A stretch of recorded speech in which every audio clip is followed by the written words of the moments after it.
Halo, Yesu ashimwe cyane, nongeye kubasuhuza mu izina rya Yesu, ndabakunda kandi Imana irabakunda cyane. Nitwa Madrine Dori cyangwa se Mando.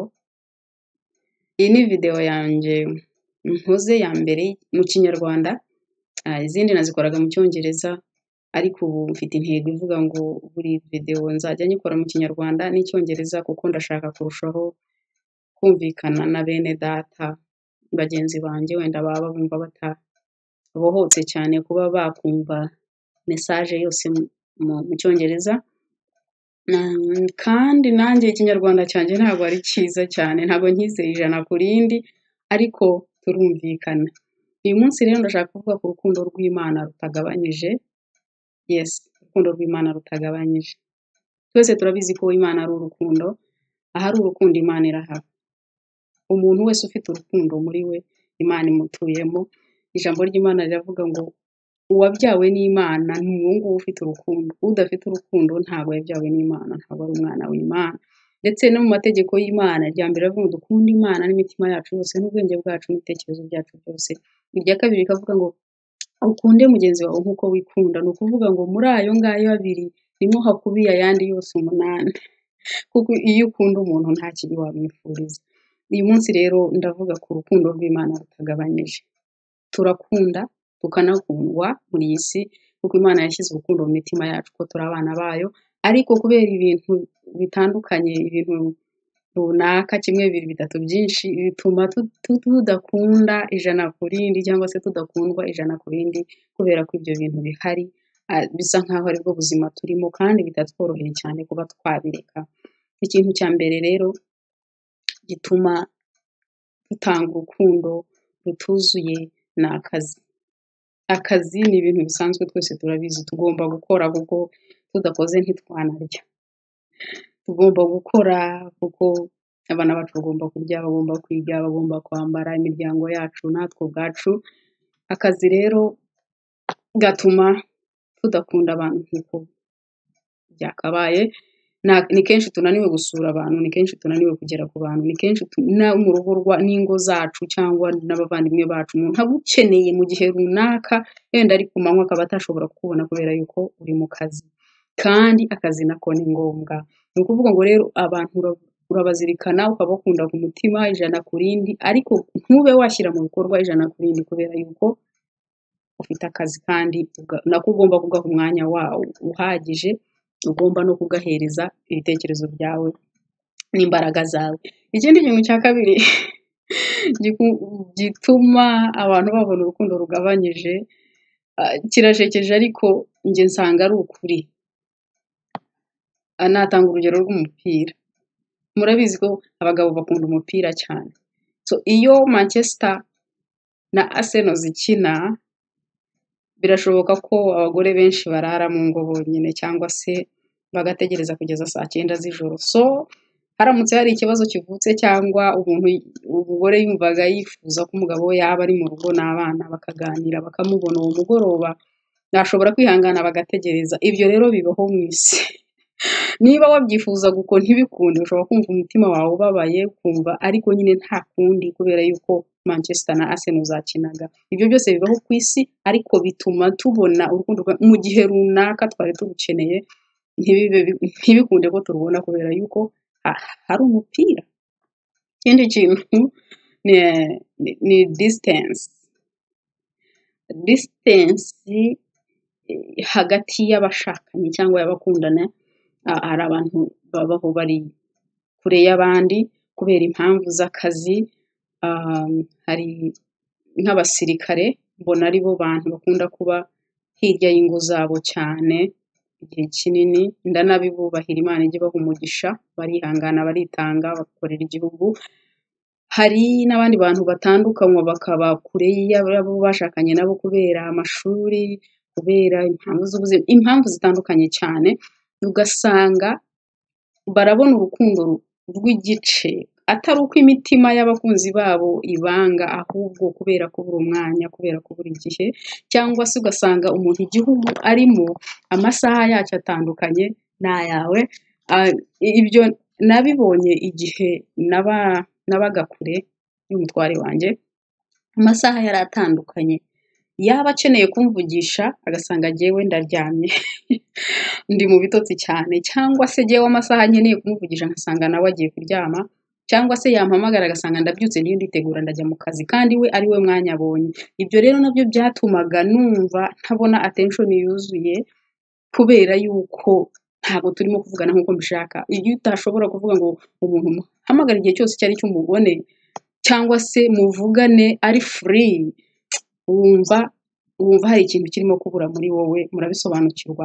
Abigeze babaho muri iyo situation cyangwa abayirimo n'ubu ngubu murabisobanukirwa. Ni ukuvuga ngo iyo hariho distance, amasaha adahuye, mudashobora kuvuganira aho mushakiye, mutabonanira aho mushakiye, wumva muri wowe hari ikintu kigabanyutse, wumva utarimo guhabwa care, wumva ari nta attention ihagije uba, kandi kuko niko biba bimeze, kubera yuko mugenzi wawe nta gihe gihagije afite, kandi nawe ntafite uko yabigenza, n'ubuzima niko burimo kubatwara.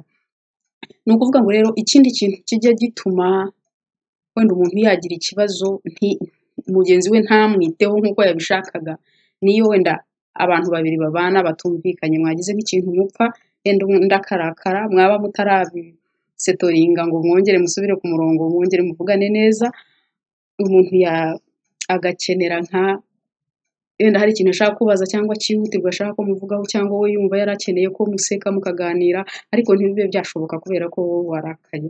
Icyo gihe umutima w'umuntu wumva nawo usubiye hasi, ukumva attention wari ukeneye, ukumva affection wari ukeneye muri uwo mwanya ntushoboye kuyihabwa kubera yuko mugenzi wawe yarakaye.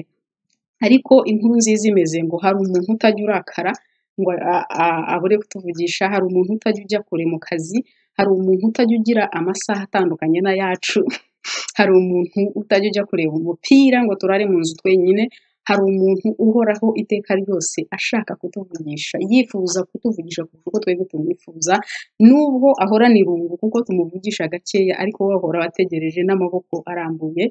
Uwo mugabo nta wundi, bamwita Yesu Kristo. Niwe nshaka kukubwira nonaha, niwe nshaka kukubwira ko ari we muntu wenyine waguha urukundo rwuzuye wenyine.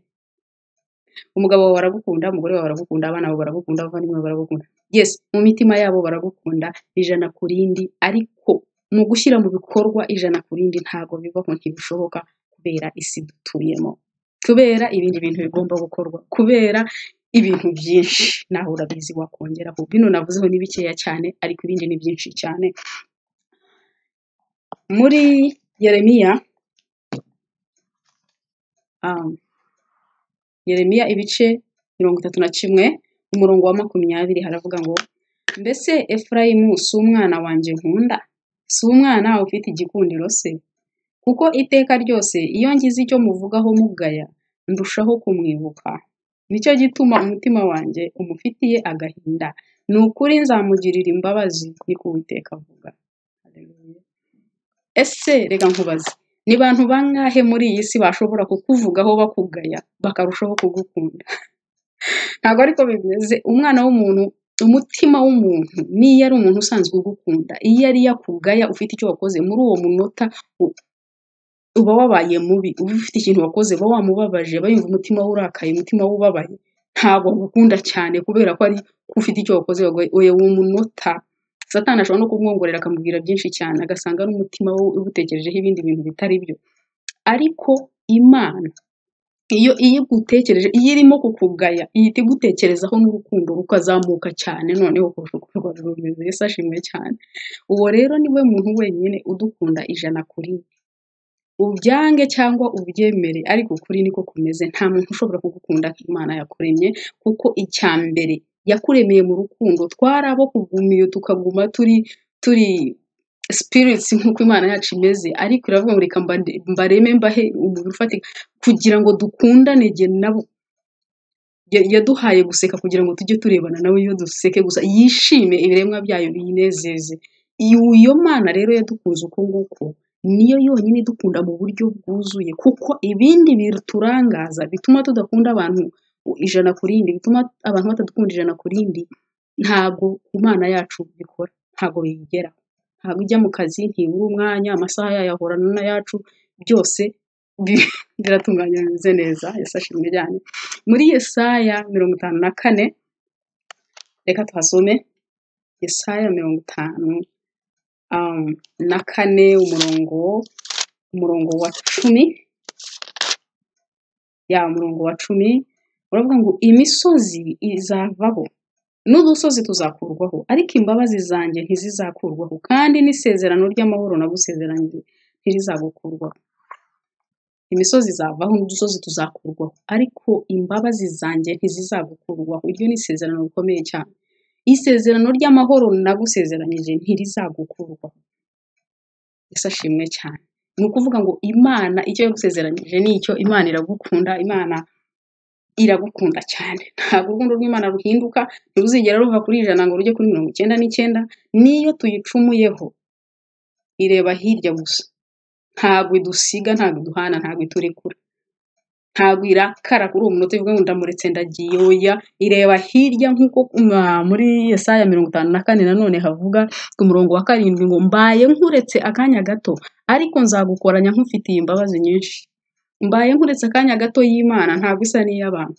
Umuntu iyo abaye akuretseho akanya gatoya, muri ako kanya gatoya Satani ashobora gusura umutima we akamubwira ibintu byinshi cyane, n'abantu ubwabo bashobora kumubwira ibintu byinshi cyane, kandi akabibona nk'ukuri, akabifata nk'ukuri, kubera yuko niko umutima we uri utekereza. Ariko mbaye nkuretseho gato y'Imana ntabwo ari kwisa.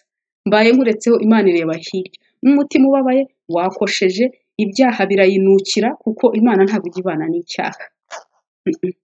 Ireba hirya kubera ko ibyaha byacu birayinukira, ikareba hirya itegereje kuvuga ngo mbabarira. Iyi bitegereje kuvuga ngo mbabarira gusa, kugira ngo uwemere ko wakoze icyaha unakisabira imbabazi, igahita yongera guterura wese. Imana ntabwo idusigaho, ireba hirya gusa. Mbaye nkuretse akanya gatoya. Inshuti zanjye rero, bakuru banjye, barumuna banjye, basaza banjye, bagore bagenzi banjye, abagabo, babyeyi, bayobozi, Imana yonyine ni ishobora gukunda umuntu urukundo rwuzuye, urukundo ruri ku kigero cyuzuye. Nta wundi muntu ushobora kugukunda urukundo nk'urwo Imana yagukunda. Niwumva rero ukeneye umuntu wo kuvugana nawe, kuko Imana nayibonye nk'inshuti, ibyo ndabivuga mbifitiye igihamya kuko nabibayemo. Nayibonye nk'inshuti, nayibonye nk'umuvandimwe, nayibonye nk'umugabo, nayibonye buri kintu cyose ugize Imana irakiba. Hari igitondo kimwe numvaga nari maze iminsi ntashobora kuvugana n'umutware wanjye kubera amasaha atandukanye. Twavugana igihe gitoya, cyangwa tukavugana nihuta. Yampamagara ashaka ko tuvugana ndi mu kazi, bitewe n'akazi nakoraga. Umuntu akaba arinjiye, ngomba kumwitaho. Mbese numvaga hari ibintu byinshi cyane nari nkeneye kumubwira, ariko ntarabona umwanya urambuye kugira ngo tubivugeho. Numvaga nkeneye umuntu twavugana mu by'ukuri. Igitondo kimwe rero, ntabwo bwari mu gitondo, hari ku manywa, zari 7 z'amanywa, abandi bagiye kurya, njya gusenga. Ndagenda mbwira Imana, ndavuga ndashaka kukubona pe uyu munsi, ndumva nshaka attention, ndashaka kunyumva, ndashaka kukubona, ndashaka kuguhobera. I need a hug. Byarabaye mu by'ukuri, byarabaye. Yarampobeye nk'uko nabyifuzaga. Kandi ikintu cyiza cyane nabonye ku mwami, iyo aguhobeye ntabwo aguhobera yirukanka, iyo aguhobeye araguhobera ukaguma aho ngaho kugeza igihe uri bwumve ukeneye kumurekura ukagenda. Hari igihe abantu batwitaho baduhereza attention, ariko bakayiguhereza bihuta. Umuntu akakubwira ngo nkuhaye iminota 5 yo kugira ngo umbwire ibyo umbwira, hari ikindi kintu ushaka kujya gukora. Imana yacu ntabwo ari kwimeze. Icyo nacyo nubwo ntakivuze, ngo Imana yacu ntabwo ari kwimeze. Iyo ihorana umwanya uhagije wawe igihe cyose, ibyo ushaka byose. Ushobora kubaho ngaho, iyo birayinezeza, ahubwo iyo uhatinze. Ariko abantu kubera amasaha n'iki, tuba tubara iminota. Ushobora kujya guhobera umuntu ukamuhobera yirukanka agenda, bye, akaguha bizu yirukanka, kubera yuko amasaha y'isi niko ameze, tugomba gukererwa mu kazi cyangwa iki. Ariko Imana yacu iyo yisanze, iyo iba ifite umwanya uhagije, ni ukuvuga ngo niyo nshuti ishobora kwicara ikakumva igihe cyose ushakiye, ukavuga byose ufite bikarangira, ukayibaza ikagusubiza mu bumana bwayo no mu mutuzo wayo. Narayibonye rero, nayibonye nk'inshuti, nayibonye nk'umuvandimwe. igihe cyose navugaga ngo igitondo ndumva nkeneye ko umpobera yarampoberaga pe, navuga ngo uyu munsi ndumva nshaka guteta, ndumva nkeneye guteteshwa, yarabikoraga uwo munsi akirirwa nsekera akambwira amagambo meza cyane abaho ntari nigera numva n'umuntu wese ku isi. Imana yacu rero iradukunda,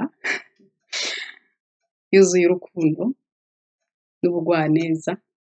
Niba wumva ukeneye inshuti musange, ntacyo bisaba, genda nk'umwana wibikomeza, nta formule ihari, nta masengesho menshi cyane, genda wicare, si ngombwa ngo uhagarare upfuka mu manika amaboko, izo nazo ni formule.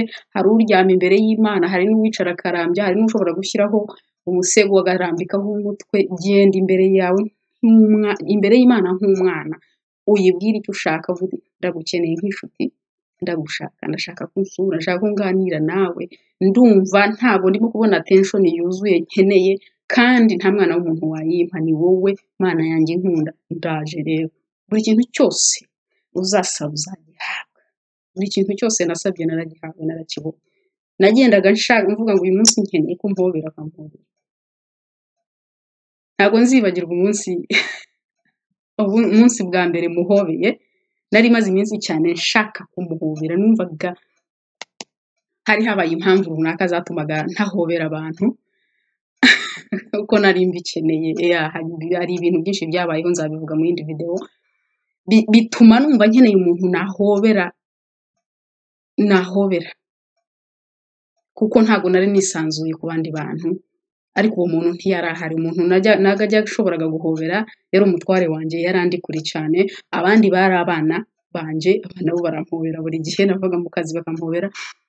Noneho hari ku manywa nari mfite iminota mikeya cyane. Ikindi kintu ngira ngo nkubwire, ntabwo bisaba ko kuba muri presence y'Imana kugira ngo Imana ibe yakuvugisha, ntabwo bisaba ko umazemo iminsi 40. Ushobora kugera umunota wa mbere, biterwa na state y'umutima wawe, biterwa n'uko umutima wawe umeze, biterwa na condition y'umutima wawe, n'uburyo uri surrendered, n'uburyo umutima wawe umenetse. Ushobora kujya imbere y'Imana iminota 2, Imana ikabimira kuvugisha, undi akahamara amasaha 3 atarumva na presence y'Imana imuzaho. Naragiye rero ndamubwira nti ndumva nkeneye kuguhobera. Ndibuka ko narambuye ibiganza ndamubwira ni mpumugisha, kuko iminota yari igiye kugera, nakoreshaga isaha ya lunch. Ndamubwira ni mpumugisha, ngiye kugenda. Narambuye ibiganza gutya, kuko ubundi narabiramburaga akabikoramo.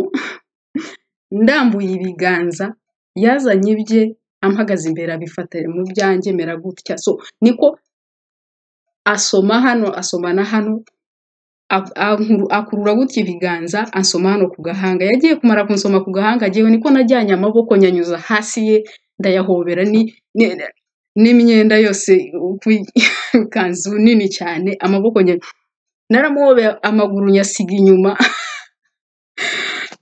kuko nashoboraga nko kugwa. Ariko uwo munsi ntabwo uzigera unyibagira mu by'ukuri. Nagumye mufashe, amfata mu mutwe, ko nari nambaye igitambaro nk'uku nguku, narahagumye nguma mufashe.